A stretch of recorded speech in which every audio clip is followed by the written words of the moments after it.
읽고 여러분이 한 절 읽으시겠습니다.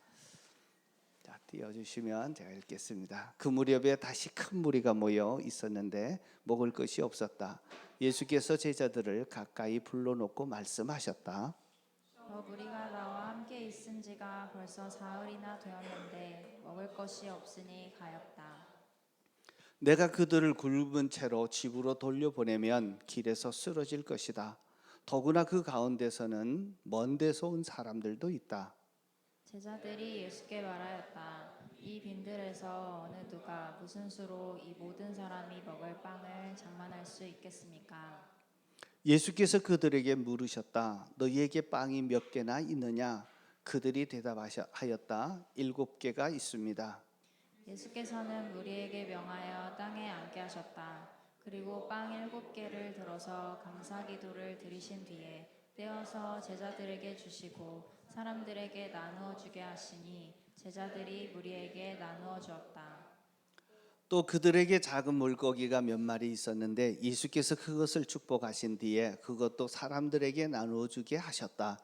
그리하여 사람들이 배불리 먹었으며 남은 부스러기를 주워 모으니 7광주리에 가득 찼다. 사람은 4,000명쯤이었다. 예수께서는 그들을 헤쳐 보내셨다. 그리고 곧 제자들과 함께 배에 올라 달마누다 지방으로 가셨다. 아멘. 우리가 읽었던 본문에 보면 예수님께서 무리들을 떡 7개와 물고기 몇 마리를 통해서 4,000명을 먹이셨다라고 하는 기적을 일으키십니다. 모든 사람들이 배 불리 먹고 또 4,000명의 7강주리가 남았다라고 하는 믿기 어려운 기적의 사건들을 소개하고 있습니다. 저는 이 어릴 때 이 기적의 사건들을 보면서 똑같은 사건이 또 있네. 이거 똑같은 사건을 잘못 기록한 것이 아닌가 하는 그런 생각을 가진 적이 있습니다. 사람마다 얘기하다가 오병이어의 기적을 보리떡 5개와 물고기 2마리로 5,000명 이상을 먹이셨던 그 사건과 잘못 기록된 것이 아닌가 하는 생각을 가진 적이 있습니다. 혹시 그런 분들이 계시다면 이것이 동일한 사건을 잘못 기록한 것인지 정말 있었던 사건인지 우리가 좀 확인해 볼 필요가 있는 것 같습니다.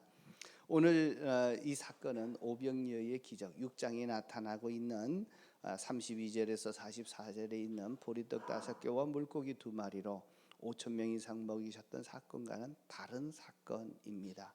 하나님께서 비슷한 사건을 일으키셨지만 그 사건을 통해서 기적을 통해서 또 전달해 주시려고 했던 주님의 메시지는 다르다고 생각합니다. 자, 어떤 점에서 다른지 제가 이제 몇 가지 소개를 해드리면요. 첫 번째, 기적의 사건을 일으켰을 때 주님은 뭔가 기적을 그냥 없는 데서도 이뤄낼 수 있는 분이십니다.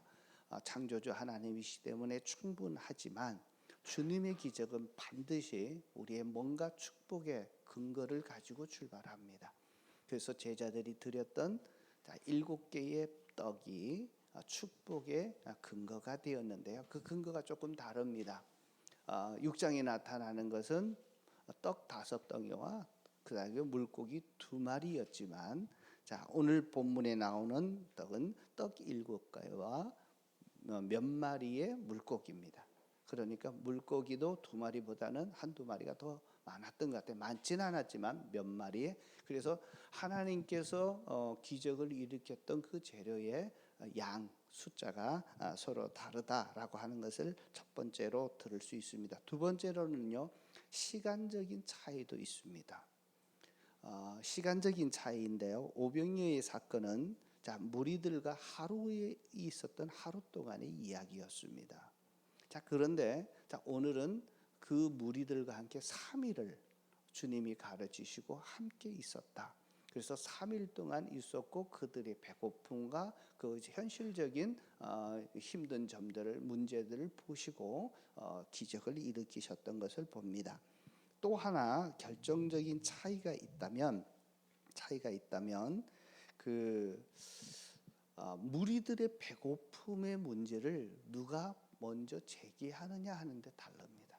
오병이어의 기적은요, 제자들이 무리들이 너무 배고파하는 모습을 보고 예수님 앞에 자, 이들에게 먹을 것이 필요합니다라고 제공합니다. 자, 성경을 한번 보시면요, 6장 마가복음 6장 35절 36절인데요. 자, 한번 보시겠습니다. 날이 이미 저물었으므로 제자들이 예수께로 다가와서 말하였다. 제자들이 와서 여기는 빈들이고 날도 이미 저물었습니다. 이 사람들을 해쳐 제각기 먹을 것을 사 먹게 근방에 있는 농가나 마을로 보내는 것이 좋겠습니다. 자, 누가 제기하죠? 제자들이 무리들의 배고픔을 보고 예수님께 말씀드리는 장면이 나타납니다. 근데 오늘의 떡 7개로 4천 명을 먹였던 이 기적은요, 자, 제자들이 아니라 예수님이 그들의 배고픔을 보십니다. 8장 1절 2절입니다. 같이 한번 보겠습니다. 1절 2절 같이 한번 읽겠습니다. 그 무렵에 다시 큰 무리가 모여 있었는데 먹을 것이 없었다. 예수께서 제자들을 가까이 불러놓고 말씀하셨다. 저 무리가 나와 함께 있은 지가 벌써 사흘이나 되었는데 먹을 것이 없으니 가엾다. 자, 가엾다라고 얘기하면서 그들에게 형편을 제기하고 있습니다. 그래서 비슷한 사건, 똑같은 사건처럼 보이지만 실제 내용은 전혀 다른 내용들이다라고 하는 것을 보게 됩니다. 또 하나 차이가 있는데 장소의 차이입니다. 오병이어의 기적은요, 어디에 일어나면 갈릴리 바다 서쪽이었습니다. 그래서 유대인들만 대상으로 이루어진 사건이었다면, 자, 떡 7덩이로 4천 명을 먹였던 이 사건은 갈릴리 바다 동쪽에서 있었던 일입니다. 지난번에 이미 보셨듯이 두로와 시돈, 데가블리라고 하는 10개 도시들을 거쳐서 갈릴리 동쪽으로 들어오십니다. 그래서 오늘 본문의 3절에 보면 특별히 뭐라고 말씀하셔 3절을 한번 띄워주시면요, 내가 그들을 굶은 채로 집으로 돌려보내면 길에서 쓰러질 것이다. 더구나 그 가운데는 먼 데서 온 사람들도 있다. 자, 먼 데서 왔던 사람은 예수님이 이방 지역을 둘러서 올 때 예수님을 따라왔던 무리들이었습니다. 그래서 이들이 모였을 때 오병이어의 기적은 유대인들을 대상으로 일으켰던 기적의 사건이라면, 자, 오늘 있어지는 이 사건은 유대인만 아니라 또 이방인들과 함께 있는 이방인들에게 초점이 맞춰지고, 그들이 먼 곳까지 돌아가려면 쓰러질 것 같으니까 먹을 것이 필요하다라고 제공하셨던 것 같습니다. 그래서 떡 5개와 물고기 2마리, 떡 7덩이와 그리고 몇 마리의 고기, 이 사건은 전혀 다른 사건이었고 실제로 있었던 사건이다, 이렇게 보시면 되겠습니다.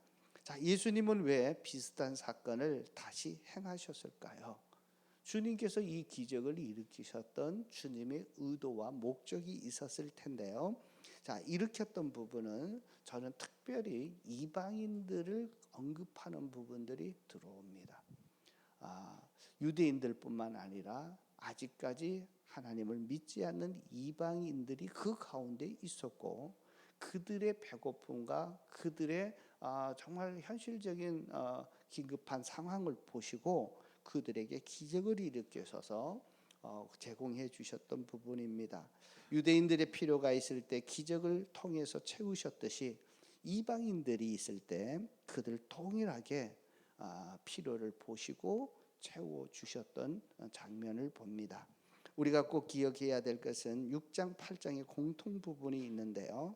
자, 유대인이나 그리고 이방인들은 그들의 비참한 현실의 문제를 해결하고자 할 때 특별히 제자들을 통해서 일하셨다라고 하는 것입니다. 주님은 기적을 일으키실 때 없는 데서 일으키는 것이 아니라 뭔가를 통해서, 누구를 통해서 일하시는데 그 누구냐 하면 제자들이었습니다. 제자들이 주님이 일으키시는 기적의 주인공이 되고 기적에 나누는 자들이 되도록 그렇게 허락해 주셨습니다. 자, 이렇듯 이방인들 그리고 제자들을 통해서 일한다는 그런 목적이 있지만 더 근본적이고 예수님께서 자, 이들을 먹이신 4천 명을 먹이셨던 이 기적을 일으킨 주된 이유는 자, 여기서부터 출발합니다. 어디냐 하면 자, 2절 3절에 보면 불쌍히 여기셨다, 가엾다라고 얘기했던 마음입니다. 예수님께서는 무리들을 불쌍해서 그들을 보셨던 것입니다. 그래서 모든 주님의 기적은 불쌍히 여기는 마음에서부터 출발되어집니다. 주님의 마음에 있는 곳에, 그곳에 주님의 기적이 나타납니다. 불쌍히 여기는 그 마음이 필요합니다. 배고프고 정말 쓰러질 것 같았던 그들의 형편을 보시고 가엾다, 불쌍히 여기셨던 주님의 마음에서부터 출발합니다. 자, 우리가 참 주님의 마음이 우리 가운데 늘 차 있게 된다면, 자, 우리 가운데서도 이 마음에서부터 주님의 기적과 능력이 우리 가운데 나타날 것입니다. 치유와 은혜가 나타날 것입니다.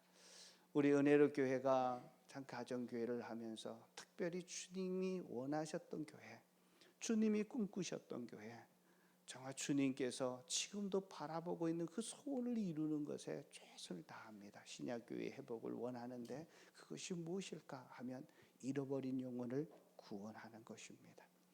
예수님은 지금도 자, 우리가 모든 사람들이 구원받기를 원하고 진리를 알기를 원하십니다.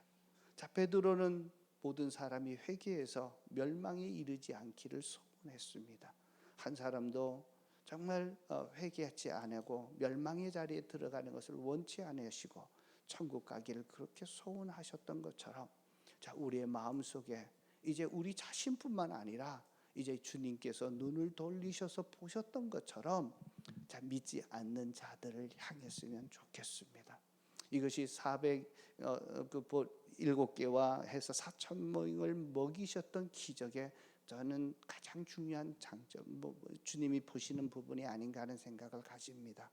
나만 관심 갖는 것이 아니라 주님이 바라보시는 그 영혼, 그래서 주님이 눈물을 흘리는 그 영혼을 향해서 우리의 눈이 열려지고 향하기를 축복합니다.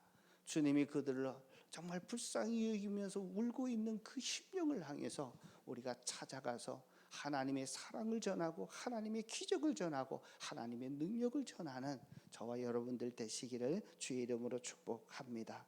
주님께서는 우리의 필요를 다 보고 계십니다. 우리의 형편을 다 알고 계십니다. 우리의 배고픔도 아시고 우리의 외적인 형편도 아십니다. 남들에게 얘기 못했던 가난하고 공핍하고 정말 긴박한 모습도 아십니다. 내 마음의 모든 것도 다 보고 계십니다. 상처도 아시고 두려움도 아시고 불안도 아시고 정말 내가 걱정하는 것도 다 보고 계십니다. 자, 그리고 내 몸의 아픔도 주님은 보고 계십니다. 주님이 그런 모습을 보실 때 가엾다, 그리고 불쌍히 여기시면서 그들의 영혼을 주님께로 인도하고 치료하고 회복시켜 주실 그 영혼을 지금도 기다리고 있습니다. 7개의 보리 떡과 그리고 몇 마리의 물고기를 통해서 4천 명을 먹이셨던 이 기적의 역사가 오늘 예배하는 저와 여러분들의 삶 속에 그대로 나타나기를 축복합니다. 우리가 예수님을 믿고 따르는 자라면 예수님과 비슷하게 닮아가야 되지 않겠습니까? 그렇다면 어떤 부분을 담고 싶을까요? 정말 이웃의 고통을 보고 이웃의 배고픔을 보고 이웃의 아픔을 보고 그들에게 불쌍히 여기셨던 그 마음이 우리 가운데 넘쳐나고 예수님께서 기적을 통해서 그들을 피로를 채워주셨던 것처럼 우리도 그들의 피로를 채워줄 수 있는 예수님을 따르는 제자가 되었으면 참 좋겠습니다. 자, 우리는요, 어떻게 보면 남들을 불쌍히 여기는 데서 끝마칠 수 있습니다. 그러나 예수님은 불쌍히 여기는 데서 그만두지 않았습니다. 그들의 피로를 채워주셨습니다. 그렇다면 예수님을 따르는 제자라고 한다면 우리 주변에 아픔이 있고 고통을 당하고 외로워하고 힘들어하는 자들의 그들의 피로를 채워줄 수 있는 그러한 예수님을 닮은 자가 되었으면 좋겠습니다. 그런 저희들을 보고 그들이 예수님이 누구인지 알게 되고 주님께로 돌아오는 역사들이 있게 될 것입니다. 우리가 이웃의 필요를 채워주기를 원하는데 잘 되지 않습니다. 여러분, 내 주변의 사람들의 안타까운 모습을 보면 이렇게 쉽게 도움의 손길들이 잘 갑니까? 가시는 분들도 많지만 그러지 않는 분들도 더 많습니다. 자, 왜 그럴까 보니까요, 내 형편이 너무 힘들어요. 나도 살기가 힘든데 다른 사람들에게 대해서 마음을 열 수 있는 여유가 아직 생기지 않는 겁니다. 그래서 나중에 여유가 있으면 나를 좀 섬겨야지, 도와줘야지, 마음은 있는데 그러면 언제 여유가 있을 때가 언제 생길까요? 어떻게 보면 죽을 때까지 그 여유는 안 생길 수도 있습니다. 자, 그래서 실제로 도움이 되려면 나도 힘들지만 아픈 사람들이 눈에 띌 때 정말 불쌍하고 불쌍히 여기시는 마음들이 있을 때 불쌍하게 여기는 것이 아니라 뭔가를 그들에게 줄 수 있는 그런 마음들을 가져야 합니다.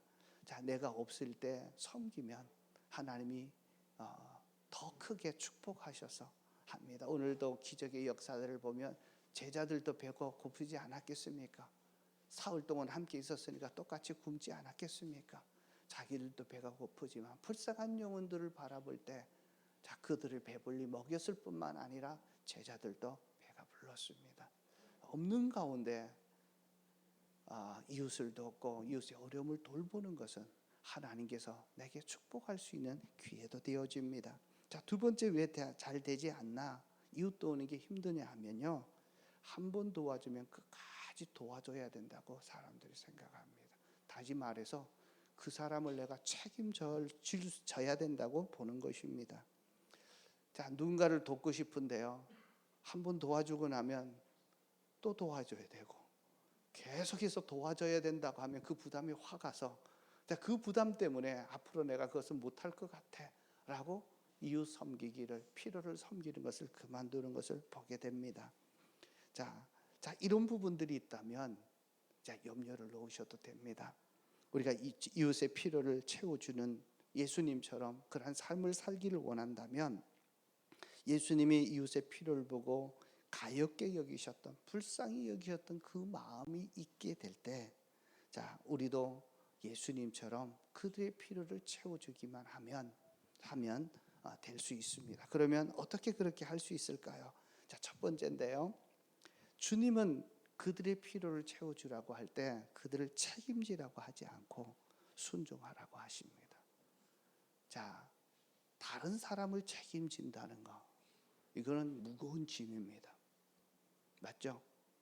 책임지는 게 무기입니다. 그런데 주님께서 그들의 배고픔의 현실을 얘기하고 그들의 모든 배고픔을 너보고 다 책임져라 그렇게 얘기하지 않고 주님께서는 제자들에게 순종을 요구합니다. 여러분, 전폭적으로 책임져야 된다는 생각을 버려야 합니다. 자, 내가 다른 사람들의 인생을 책임져야 된다고 생각하면 그것은 오산입니다. 왜 그러냐면 내 자신도 책임 못 지거든요. 내가 아무리 했어도 내 인생도 책임지지 못하는 건데 어떻게 다른 인생을 책임질 수 있겠습니까? 그런데 유일하게 책임질 수 있는 분이 하나님이십니다. 하나님이 내 인생을 책임지듯이 다른 사람의 인생도 책임지는 줄로 믿습니다. 그래서 주님이 요구하셨던 것은 다른 사람을 책임지라고 얘기하는 것이 아니라 내가 불쌍히 여길 때 순종하라라고 말씀하시는 겁니다. 그래서 순종하는 마음, 불쌍히 여기는 마음이 일어날 때 순종해서 그 사람의 필요를 채워줄 때, 자, 그것이 바로 순종입니다. 앞으로 얼마를 도와줘야 신경 쓸 필요가 없습니다. 주님께서 보여주셨던 그 장면에 작은 순종을 하는 것입니다. 우리가 예수님을 주님으로 고백하고 하나님의 종이라고 한다면, 주님이 말씀하신다면 순종하는 것은 여기서 출발합니다. 그래서 책임지는 자가 아니라 순종하는 자다라고 하는 것을 봅니다. 여러분, 순종의 사람 되시기를 축복합니다. 자, 두 번째는요, 주님이 그 사람을 도와주시라고 말씀을 하시거나 아니면 감동을 주실 때, 자, 우리가 할 수 있는 것은 그 감동을 주실 때 우리가 하라는 것은 그냥 순종하시면 됩니다. 다시 말하면 예수님을 닮아가고 싶다면 도와줘야 되는데 그 그 도움을 어떻게 할 거냐라고 할 때 주님이 명령 주시면 우리 보고 다 하라고 하지 않고요. 주님이 할 수 있도록 여건을 만들어 주시고 재능을 주십니다. 오늘도 기적의 사건들이 일어나는데 주님이 다 해결하십니다. 그런데 그것을 기적을 일으키는 주님께서 쓰시는 통로들이 필요합니다. 그것이 순종의 사람입니다. 오늘 본문에 보면 불쌍히 여기셨고요. 자, 그들이 쓰러질 것 같은 형편을 보십니다. 그래서 그들이 가지고 있는 것인데 그들을 책임지라고 얘기하지 않습니다. 책임져 순종하기만 하면 주님이 일하신다는 겁니다. 근데 오늘 제자들의 반응을 보면요, 짜증을 냅니다.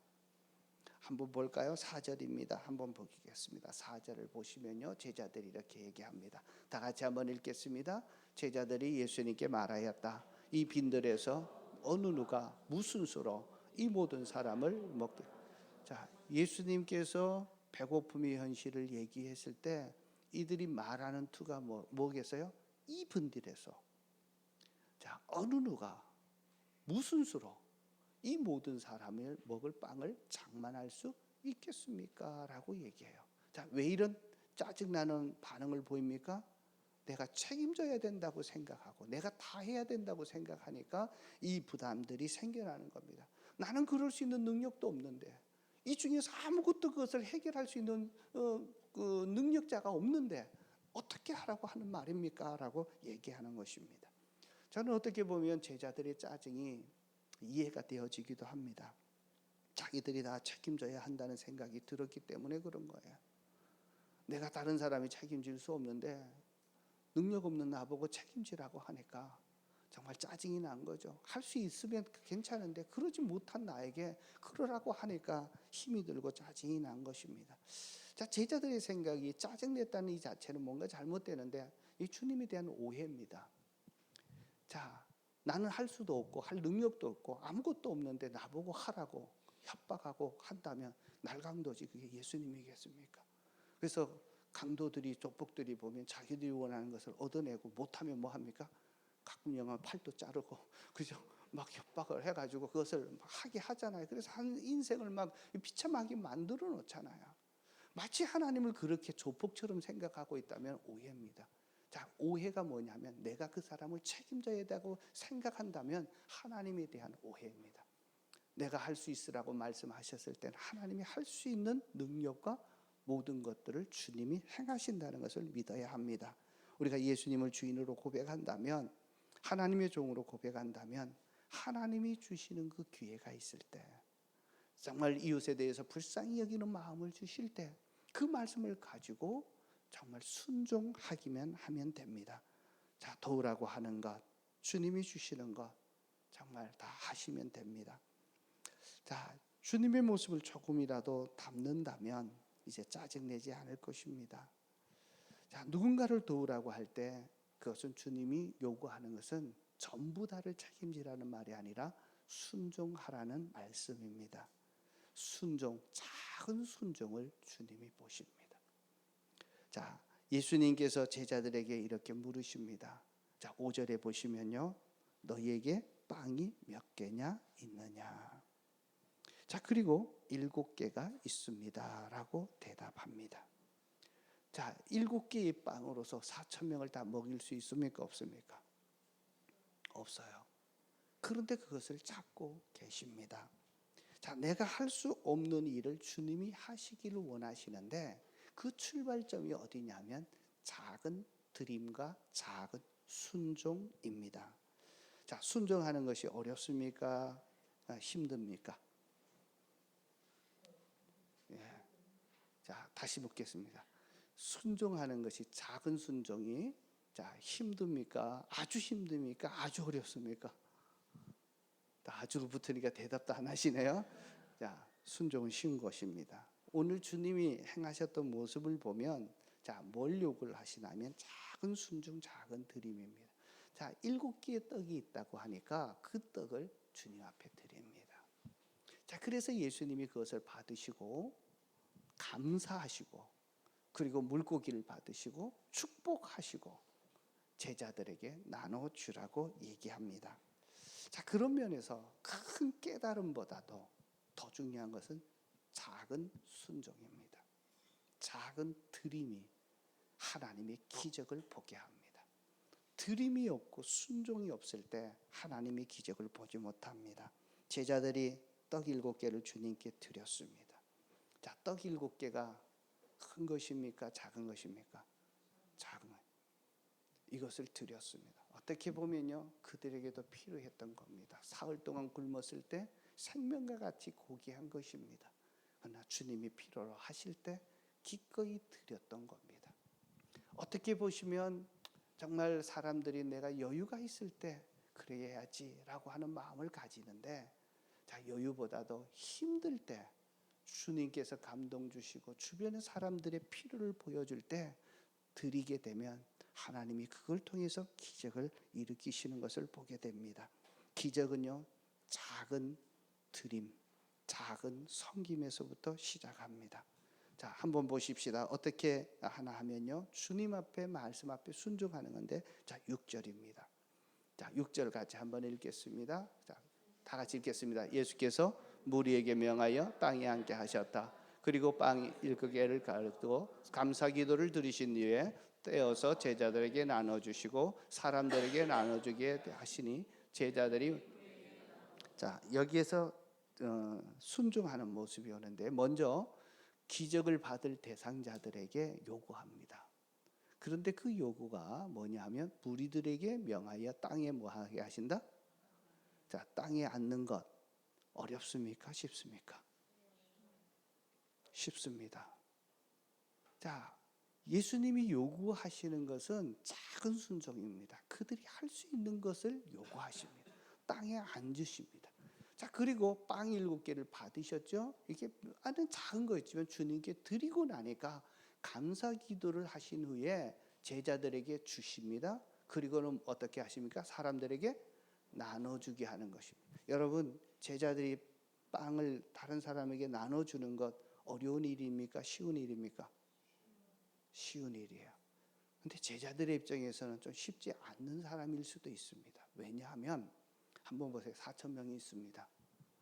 제자들도 12명입니다.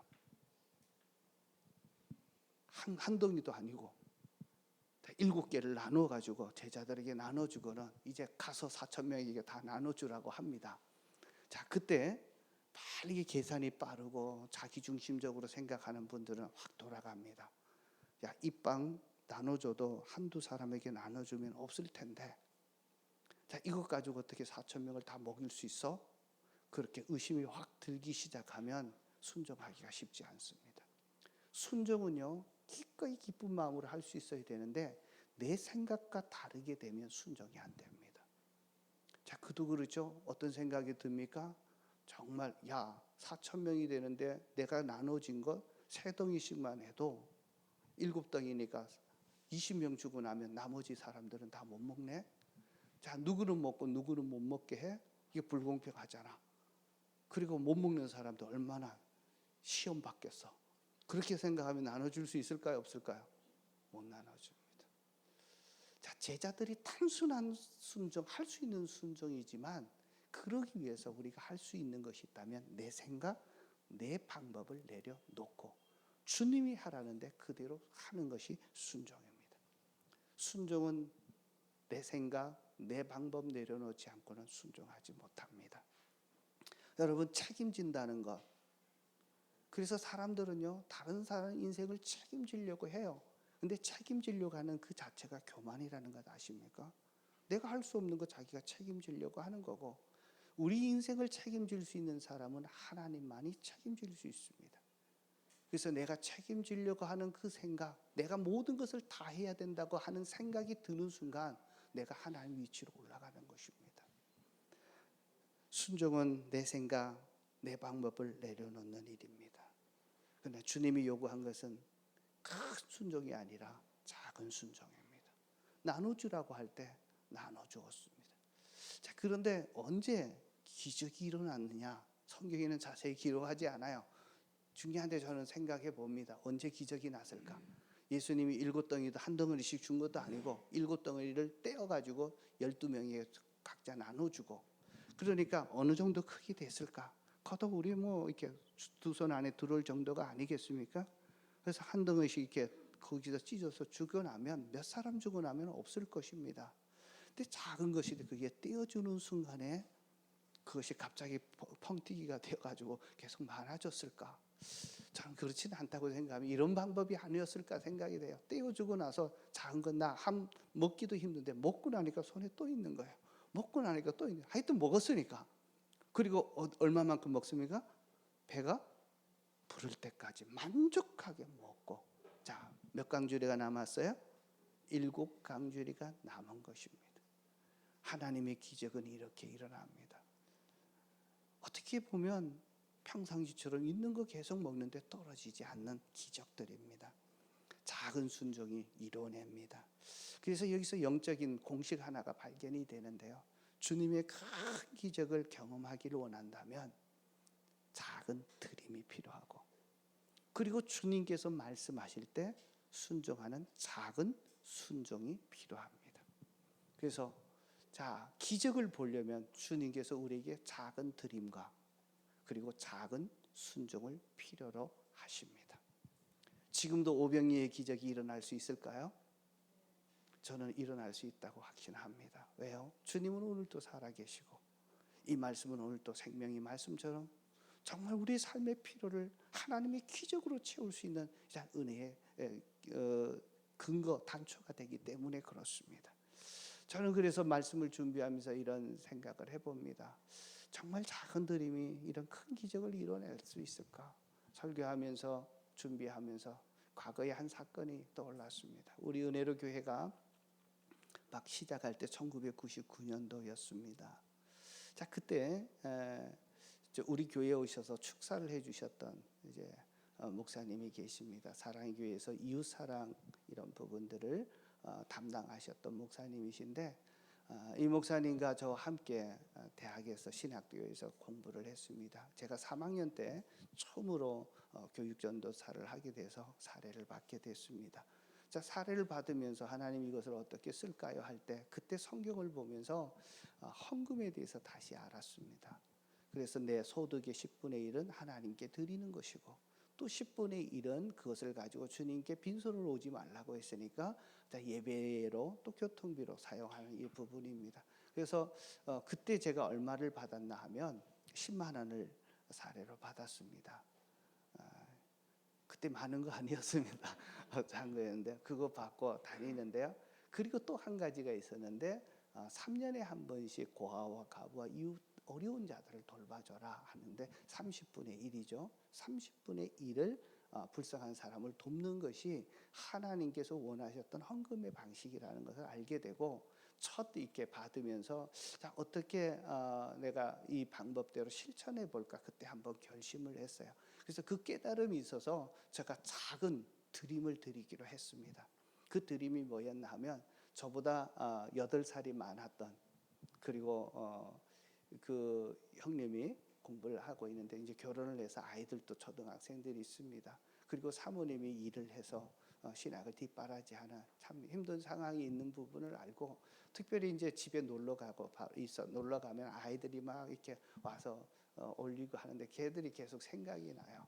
그래서 아이들에게 뭔가 필요로 하는 것이 있어서 제가 그 10분의 1을 떼어서 10,000원을 떼어서 그 형님한테 정말 아이들에게 한다. 그래서 좀 힘든데 아이들을 위해서 이렇게 쓸 수 있으면 좋겠다. 그랬더니 고맙다고 받으시더라고요. 그래서 제가 3월 달부터 드렸던 것 같아요. 드려서 2년을 이렇게 드렸습니다. 그런데 전체 보니까 한 20개월 정도 드리지 않았나 싶습니다. 10,000원씩 한 달씩 했으니까 얼마죠? 20개월이면 20만 원이에요. 자, 그렇게 드렸던 건데 그리고 나서 저는 잊어버렸어요. 까맣게 잊어버렸는데 우리 교회가 막 시작할 때 창립 예배를 드릴 때 오셔서 또 가까이 있으니까 축사를 해 주십시오라고 했는데 그분이 오시면서 축사를 해 주시면서 나중에 저한테 개인적으로 헌금을 주시는 거예요. 봉투를 주면서 이 봉투를 준대요. 그래 나중에 저녁에 보니까 얼마가 있나 하면 600만 원이 들어있는 거예요. 작은 돈이 아니었어요.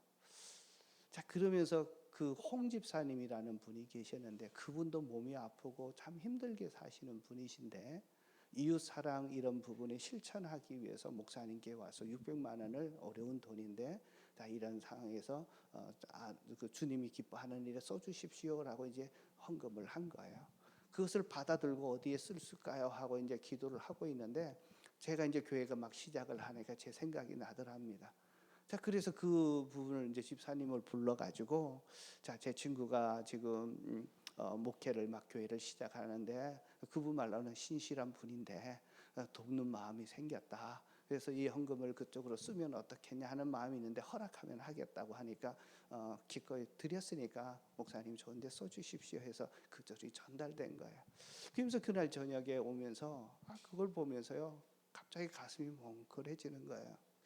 액수가 문제가 아니라 그때 제가 생각났던 게 하나님이 내가 가장 힘들고 어려웠던 그 신학교 시절에 참 어린아이 그의 모습을 보면서 드렸던 작은 드림을 주님이 기억하셨구나. 그래서 우리 교회가 이렇게 시작할 때 용기를 주시는구나. 자, 20만 원이 600만 원에 대해서 몇 배가 됐죠? 30배. 야, 그때 맞아. 하나님이 들이시면 30배, 60배, 100배의 복을 주신다는 그 사실들을 그때 다시 깨달으면서 가슴이 뭉클해지더라고요. 여러분, 그 기적이 언제 일어날지 모르겠지만 그것이 20년이 지나서 이루어질 수도 있고 그렇지만 하나님은 꼭 기억하시고 갚아주신다는 것을 제가 경험했고 자, 그 부분이 너무나 감사했습니다. 여러분, 우리가 주님처럼 한번 살려면 주변에 어려운 이웃들에게 우리가 한번 눈길을 보면 좋지 않을까. 주님이 정말 안타깝다, 가엾다라고 여기시는 내 주변의 사람들을 내 눈에 보이게 하실 것입니다. 그 보이는 사람들에게 이제 내가 가지고 있는 것 중에 없는 것이 아니라 있는 것 중에 작은 드림을 한번 실천해 보면 어떨까요? 자, 그리고 그것을 주님이 나눠주라고 했으니까 나눠주는 대로 우리가 작은 순종이 들어갈 때 주님께서 그것을 받으시고 여러분을 향해서 감사하고 축복하셔서 나눠줬을 때 정말 4천 명이 마음껏 배불리 먹고 일곱 강주리가 낳는 기적의 큰 역사들을 봤던 것처럼 우리 성도님들도 함께 그런 기적의 역사를 보기 위해서는 작은 드림, 작은 순종들이 필요한 것 같습니다.